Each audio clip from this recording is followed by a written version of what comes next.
What's going on, guys? Fizz here. I know this one's coming out a little late, but I wanted to take some time to really collect my thoughts on the manifesto. So this video is going to be just kind of like my general interpretation and thoughts regarding the 3.17 balance manifesto. Before we begin, three things. First off, exactly 15 hours from right when I'm recording this, so it would be even sooner by the time it's actually uploaded and stuff. But the Siege of the Atlas reveal is going to be streamed live at twitch.tv/pathofexile. I will be like co-streaming this, rewatching this on my stream with Twitch drops enabled for free MTXs. So if you want to come and see this live or hang out with me while we watch it together over on twitch.tv/physics, feel free to do that because I will be live watching their presentation. So yeah, just get that out of the way. Now, two other massive caveats before we get into this that I want to make known. A lot of people have been asking me. First things first, take everything you see on YouTube, wherever, with a grain of salt regarding build starters, 3.17 build guides, stuff like that. We don't know anything, okay? The manifesto is not a patch notes. Be very wary of people recommending builds and league starters and stuff like that. It's like, it's all subject to change, okay? There's some stuff that we know they said they're not going to change, but a lot is still up in the air. There's tons of stuff that could change. We do not have patch notes. I would say probably don't trust it or treat it with a healthy amount of skepticism if you see people recommending you league starters, okay? Now, the second thing, grace and determination and spell suppression, all of that is not getting nerfed. That has been confirmed by GGG on Reddit. So let's get that out of the way, I guess.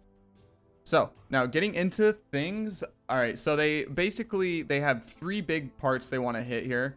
Hit-based spell casting, and then bows, as well as like a few other like small balancing stuff, like regarding, you know, a few different mechanics that have like trickle down effects. Okay, so we're gonna go over spell casting first. So problem, most hit-based spellcasting builds deal too little damage and have too few defensive and mobility options when compared to alternatives like traps, totems, mines, triggered skills, or damage over time. Solution, don't address the above statement, basically. So they're giving us a bunch more damage, anywhere from 40 to 60% more damage for a bunch of examples that they have listed. Now, the biggest problem here, okay, so basically what's happening here is our damage is going up to pre-expedition, like pre-giga gym nerf and everything that happened in that league, okay? However, we're getting more damage. However, there's nothing in this entire manifesto that addresses defensive and mobility options, okay? So you could say, well, technically, you'll deal more damage, so you will be more mobile, especially with Unleash. So that's the thing. Unleash is actually pretty substantially nerfed.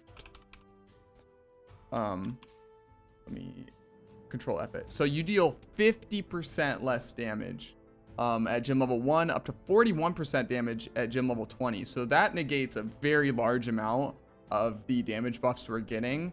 I don't expect a whole lot of people to be using Unleash next patch, because it, like, I've noticed one thing GGG's done a lot in this manifesto, and something they've done recently is because of all the negative feedback regarding nerfs. They've gotten a lot better at how they deliver better. They've got a lot better at hiding when they nerf things or trying to like draw attention away. So there's a lot of wording.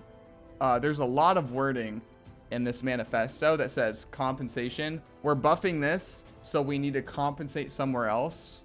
And then they take away, like, I'll get into it a little bit, but basically Unleash is one of those.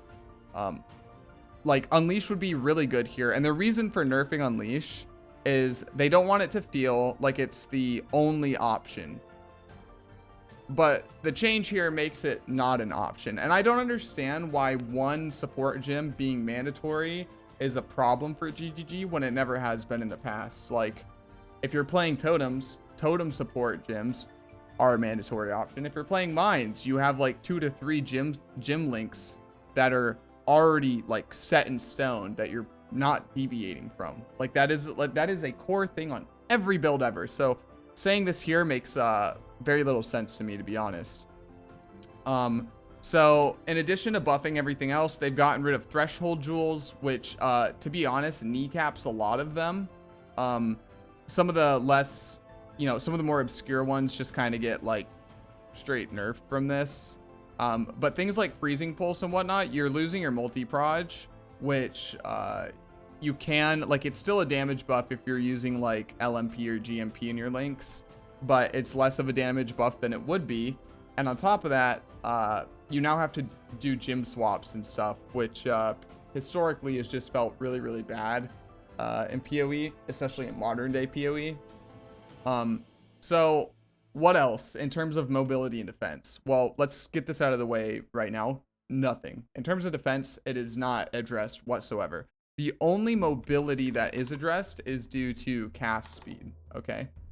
Let me find it. Right here, cast speed modifier and changes. So what they've done is they have very, very, very incrementally increased cast speed on gear. Okay. So in my opinion, if they wanted to like really up cast speed, because you need a lot more cast speed than you currently get on the tree, right? If they wanted to like significantly buff cast speed here and thus caster mobility, it needs to be a lot more available on the tree. Like a lot of nodes that just give you like spell damage or whatever should give you spell damage plus some cast speed, something like that. Because right now this doesn't really help you, especially while leveling. It's not going to feel any better. And a lot of these spell gyms actually aren't really buffed at gym level 1. Like a lot of them are pretty much unchanged. Like you can see unchanged, unchanged, unchanged. And any ones that are buffed are simply going from a odd number to an even number. Like technically Crackling Lance actually lost 1 damage at gym level 1, right? So all these are like, you're only going to feel these damage buffs as you start to like really get towards like the end of Axe and stuff like that. So early on, it's still going to feel like it did before. And to note, okay, so we have things to grab a specific example. Cast speed modifiers on one-handed weapons now roll 5 to 8% at the lowest tier, previously 5 to 7, so that doesn't matter at all. Up to 29 to 32 at the highest tier, previously 23 to 25. So a lot of these are really, really, really minor things, right? The only like big buff here is rings and amulets. Okay, so rings, a tier 1 roll on rings used to be 5 to 7%, right? Now the lowest tier is 5 to 8, and it can roll up to 13 to 16% on your ring. Amulets, the lowest tier, now provides 5 to 8%, and the highest tier is 17 to 20%, previously 11 to 13%. So that's actually where the big cast speed buffs are located. It's on the rings and amulet. Now, I think there's a obvious reason why they put it on rings and amulets, especially, okay, SSFHC, most of your slots, like available affix slots on your rings and your amulet are already full. It's already like the hardest stuff to roll because you need a good life roll. You need good resist rolls. If you're on rings, you're probably going to be using an Elrion craft, and you want to open suffix for a chaos elemental, hybrid res roll, things like that. Or you want something like some combination of those, right? To put on your Elrion on one of the rings or both of the rings, or, and then same thing with the amulet. You need a good roll. You need a good base with a good life roll, with a good resist and stuff like that. Like you don't have a lot of wiggle room in terms of like stuff you add to these slots, which is why I think the biggest buffs were put on those slots, because it's a much higher opportunity cost to get those. And again, this is more of an issue, I guess, in hardcore specifically, because if you're in softcore, you can like forego the life or forego stuff like that to get more cast speed. But in hardcore, this is not really that relevant. The biggest buffs they put on the hardest things to get, and I think that was entirely intentional. Whereas the more realistic things to get are very, very, very minor buffs. So like realistically, if we're looking at this, you're gonna have like 50%, let's just average it out. You're gonna have 50% more damage and about like, let's say like 15 to 25% increased cast speed on your build. That's really all you're looking at, and that's your end game character. So you're gonna have more damage, but in terms of like the mobility and defense, there's nothing there. There's nothing there. The cast speed's not enough. It's not nearly enough. So that just, it's really weird to have them literally list what the problem is and then not address it at all. In all of this text, the problem's not addressed at all, and is even nerfed in some ways, which is really confusing to me. Also, Ignite, their compensation changes again. Something I wanted to point out, someone asked about my Fire Burst build. This is like a straight nerf. Them changing the cooldown from 1 second to 1.5 seconds is going to feel really bad, to be honest.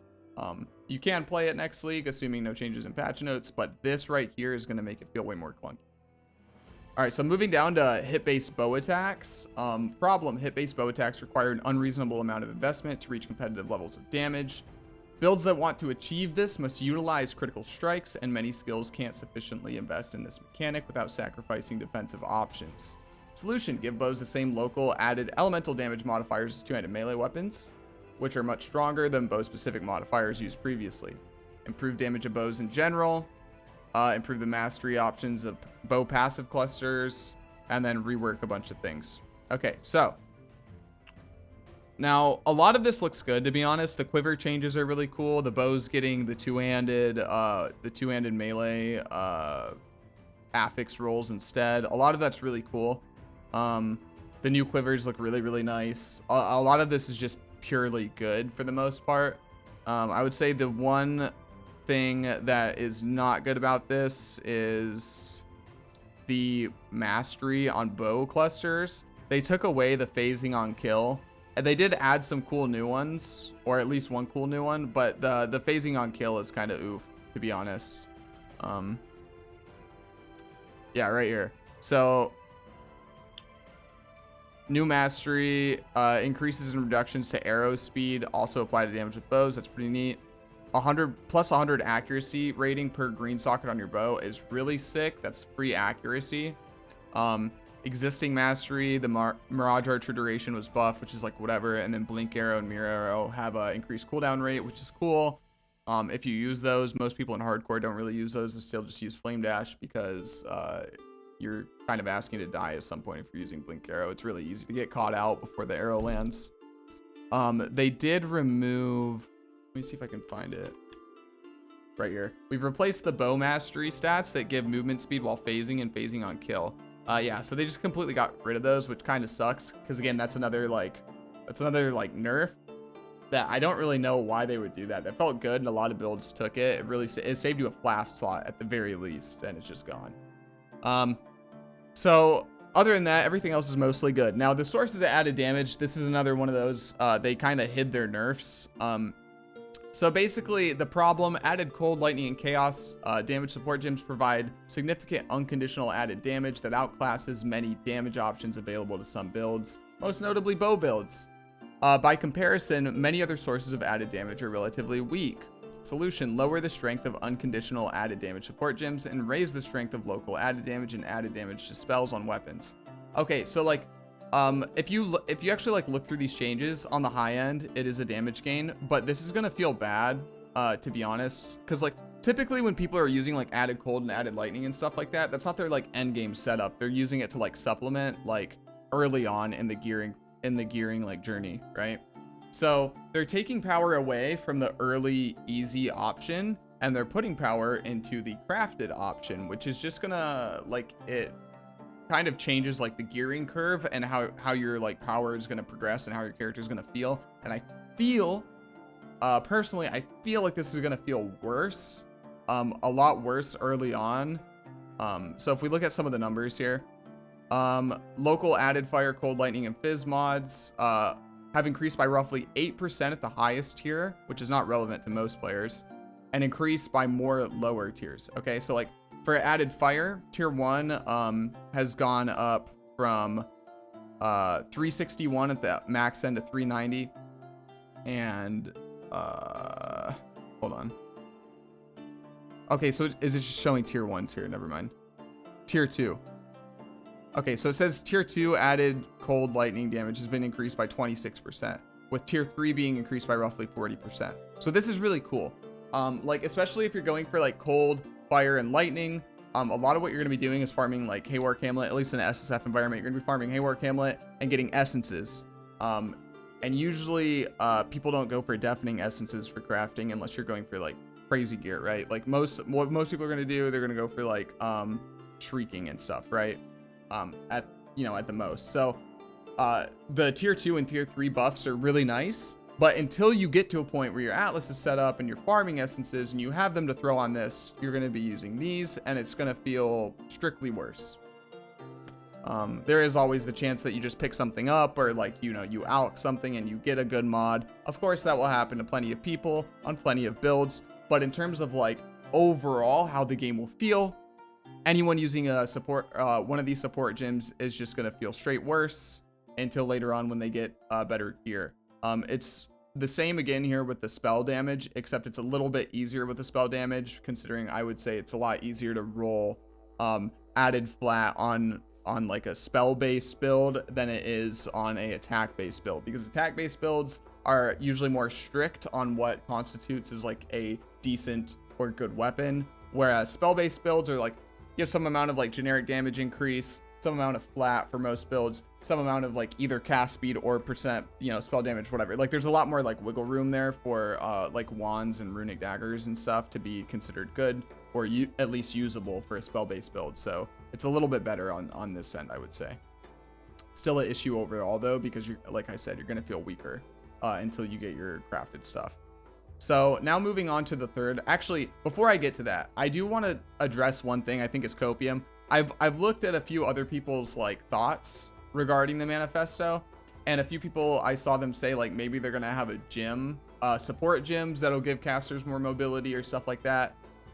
There's a possibility they do that, but I do think it is like hella copium, because if we look in the past manifestos, they will detail when they have gym, like problem, casters don't have mobility, solution, buff damage, and introduce new gyms to give casters better mobility. Like that has been a thing in the past. There's a precedent for that in the past where they will say explicitly in the manifesto if they're introducing new gyms to help solve that problem. So it is still possible, but the precedent has been set by GGG that if they were planning to do that, they would have notified us in this post. So I personally don't think that we'll be getting any like caster supports that will be helping address this, but maybe they're just holding on to it. Who knows? Now, the very last thing we got here, skill interactions with Hydrosphere. Basically, all you need to know here is that Hydrosphere is dead. We don't care about Hydrosphere anymore. They basically took out the shotgunning mechanic with it. Well, they put it on a 1 second cooldown, which most builds using this are attacking so often that that's not really, like, this is dead for Eye of Winter, this is dead for strike skills. Basically, we don't care about it anymore. They basically deleted Hydrosphere out of the game. Triggering marks is really cool. Basically, they added a mark on hit support, kind of like curse on hit, except it doesn't need to be linked to your attack, which is huge. In fact, I think Deadeye might finally be good in hardcore, which is hype considering bow buffs are happening as well. But yeah, overall, basically, mark on hits they're taking it out in terms of like influence rings, which is honestly kind of whatever. I haven't seen anybody use a Shaper or Elder influence ring with a mark on hit in forever. Especially if you guys don't know, like curse on hit rings after the mana changes, curse on hit rings did not cost you mana every time you hit stuff, right? However, mark on hit rings did make you pay the mana cost anytime you hit stuff. So that change alone just kind of like completely killed anybody using those. But this change overall looks really cool. This is a POG change. This is nice. I like this. Fortification and damage reduction. So we don't know overall how this is going to work. If you're playing slams, you don't care because we didn't care about this last patch either. But for attack builds like Karn with his like Copium Onigoroshi build, he's going to love this. We don't know how good this is going to be. This could be a band-aid, this could be a half fix, or it could solve the problem entirely. So fortification gain being scaled by damage dealt by a fortifying hit means that hitting monsters with very high amounts of damage reduction, such as Azurite Mine, Simulacrum, or against monsters that have just been spawned by certain league mechanics like Harvest, can grant little to no fortification, even for builds with very high damage. Solution: fortification generation now ignores the target's damage reduction. So this could be good. It's all based on like the ailment threshold, if I remember correctly. So this could still, it has the possibility to still feel a little bit awkward, but it also has the possibility to be completely fixed. I don't trust GGG's word on this because when people were complaining about Fortify being totally whack on Reddit in mid Scourge League, they said everything looked fine to them. So I'm not going to take their word for it that it's like completely fixed now. We're just going to have to get in game and see how it feels playing different builds, like strike builds and, you know, like the Blade Storm boys and stuff like that. Anyone not playing slams, any form of melee that's not slams is going to have to play with this and just see how it feels, see how they can sustain fortification stacks. Skill balance. Detonate Dead. Basically, Detonate Dead is not nerfed at all. The Ignite DD nerf, because they nerfed Ignite overall by 28%, Ignite DD is technically nerfed. They nerfed the Ignite damage on it. But DD overall, DD specifically, is not nerfed at all. They changed the way corpses spawn. Effectively, what they did is actually, in a way, a quality of life buff for DD. So you're not going to instantly kill Maven and Cortex and stuff like that anymore. But Cirrus, Shaper, Elder, those arenas will now actually be able to spawn your Spectre. And you only need one Spectre now instead of two. Basically, they kind of standardized the way that the corpse pools work. Desecrate and Corpse Walk now have a static 15% chance to spawn a Spectre corpse rather than 2 times relative weighting compared to all of their possible corpse types. So this should work in every arena.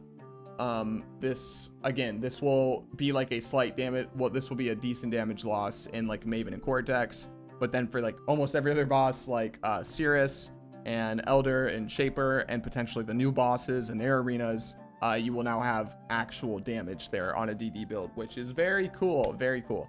So DD overall, the Ignite portion was slightly nerfed just from the generic 28% less damage with Ignites. You can still play Ignite DD. You can still play on hit DD. You can still play Spellslinger VD DD. Okay, so across the board, everybody's happy unless you hate DD. A lot of people owe me a Twitch Prime because I called this and everyone told me I was copium, regardless of whether or not it was copium. I don't think it was. I think I'm just reasonable. But I made a lot of side bets for Twitch Prime, so a lot of you guys better give me my Twitch Prime because I was right.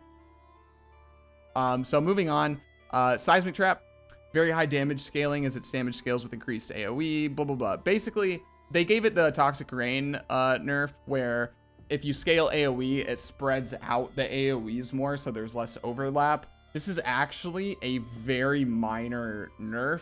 I was expecting them to hit this with a sledgehammer. So again, I think one of the predictions that I made kind of coming true here in my why 3.17 may not all be nerfs video is that, again, player numbers were super down. Revenue was super down. I predicted that they would probably be too scared to really hit us with nerfs again, even if a lot of things deserve nerfs. That's what we're seeing here.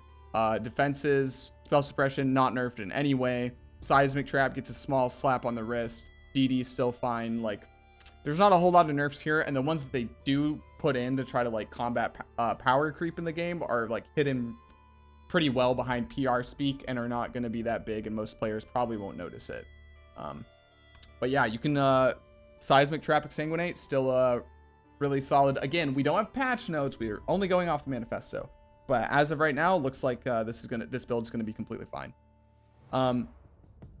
So TR basically is getting like nerfed here, but simply because they're buffing a bunch of stuff about bows and quivers and stuff like that, and they're adding a bunch of generic damage and chaos damage and all sorts of stuff. So basically this is like compensation. Toxic Range should be like roughly the exact same, the power level, at least according to what they're saying. It should be about the same power level with the changes to bows. So don't freak out if you see like Toxic Rain getting like a gem nerf here. It's not actually a big of a deal. So March of the Legion being basically they're making Blessing like its own like skill gem, its own buff. Cool, maybe I'll use that, maybe I won't. They're taking Mortal Conviction off the tree, and they're also making that a support. So yeah, okay, so remove Mortal Conviction and the life passives from behind Blood Magic Keystone and make a Mortal Conviction style support gem that makes an aura free and prevents you from reserving mana. It will be mutually exclusive with Blessing skills, so you won't be able to use both simultaneously. The support gem provides slightly less aura effect to the skill than the Blessing support, but has no cost or upkeep involved. They have also changed Blood Magic to grant 10% more life, excuse me, to compensate for the removal of the efficient life passes behind the Keystone. And they have changed Supreme Ego to not limit you to 1 aura and instead give more aura effect based on how much mana an aura reserves.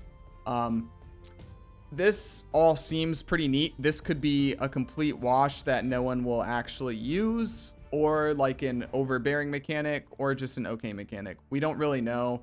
We don't have numbers and stuff like that. And this is going to be one of those things that's probably going to take some testing to really like figure out what feels good and what doesn't. But again, we don't have numbers or stuff like that, so there's no, it's all just conjecture at this point.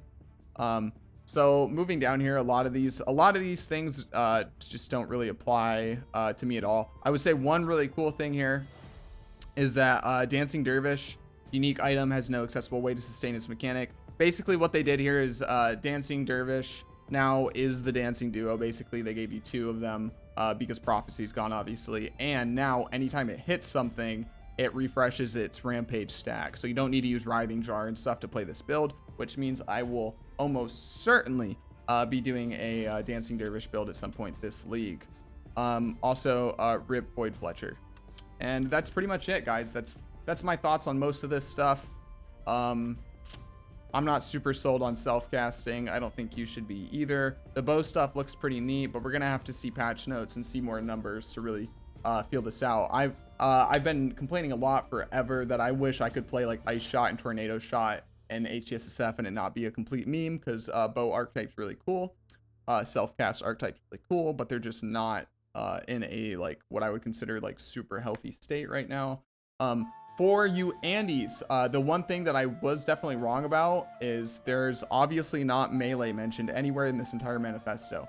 Do not lose hope. We do not have patch notes, and I will say on top of that, them taking out Hydrosphere and acknowledging that Hydrosphere was carrying a lot of strike skills and stuff means that there is the chance that in patch notes, strike skills and stuff like that will get compensation buffs. So if you're a melee Andy, don't freak out too much. We still get the patch notes to look forward to, as well as new gyms. There is a I would say a relatively high likelihood that we are going to get some form of new melee thing, so we're not playing Shield Crush or, you know, Spectral Helix if you kind of want to play a melee build next league. I think there will be at least some other option that is viable presented to us either in the patch notes or in the reveal trailer. With that said, friendly reminder, in the reveal trailer tomorrow morning, I will be streaming that live, so if you want to come see my reactions live or come hang out with me and the dudes while we watch that, feel free. There will be Twitch drops enabled, so you will be able to get MTX from it as well. With all that said, I hope you guys enjoyed the video. If you liked it, leave me a thumbs up. It does help. If you didn't like it, feel free to leave me a thumbs down. Tell me what you think I could do better. And if you enjoy the content that I put out, feel free to sub, because there's a lot of stuff coming. This is where stuff ramps up. As soon as we get the trailer, we're waiting on patch notes. There's going to be a ton of videos coming out in rapid succession. And then obviously when League Start actually hits, videos will slow down a little bit outside of build diaries and like update videos, because I'm going to be pushing ladder, which means like streaming for like 20 hours nonstop and then sleeping, and there's not going to be a whole lot of room to like sit down and make video content. But yeah, that's kind of what's going to be happening in the future. Appreciate you guys a bunch. See you in the next one. Take it easy.